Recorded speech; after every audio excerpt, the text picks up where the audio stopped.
অনেক দিন ধরে আমার কবুতরগুলো কেমন আছে সেই বিষয়গুলো আপনাদেরকে জানানো হয় না।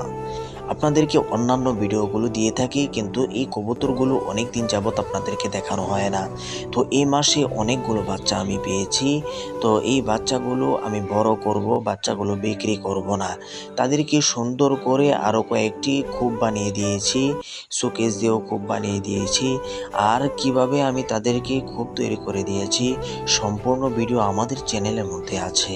তো আপনি যদি এই খোপ তৈরিতে আগ্রহ প্রকাশ করে থাকেন বা আগ্রহী হয়ে থাকেন, তাহলে আমাদের এই ভিডিওটি চ্যানেলের ভিতরে গিয়ে দেখে আসতে পারেন। তো আমার কয়েকটা কবুতর ছিল, এখান থেকে আলহামদুলিল্লাহ অনেকগুলো কবুতর হচ্ছে। এই কবুতরের মধ্যে অনেকটাই বরকত রয়েছে।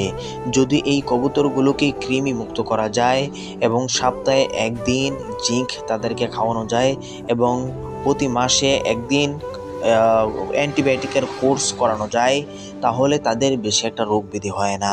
আর রোগ ব্যাধি যদি না হয়, শরীর যদি ভালো থাকে, তাহলে তারা বেশি পরিমাণে ডিম বাচ্চা করে থাকে। হ্যাঁ বন্ধুরা, আরেকটি বিষয় রয়েছে যে আমি এই কবুতরগুলোকে মিক্স খাদ্য খাওয়াইতাম, কিন্তু আমি এই কবুতরের বাচ্চাগুলোর কোনো উন্নতি পাইনি।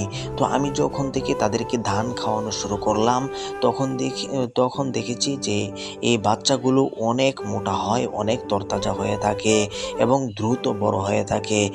আর এই রেজাল্টটা আমি ওই মিক্স খাদ্যটার মধ্যে পাইনি।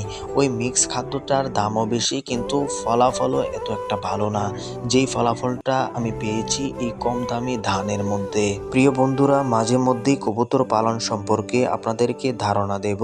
তো দেরি না করে আমাদের এই চ্যানেলটি সাবস্ক্রাইব করে যাবেন এবং ফেসবুক থেকে দেখলে অতি দ্রুত আপনারা ফলো করে দেন, কারণ হচ্ছে অনেক ইম্পর্টেন্ট বিষয় আসবে যেগুলো আপনার জীবনে কাজে দেবে এবং জেনে রাখলে আপনারা কবুতর পালন করতে পারবেন।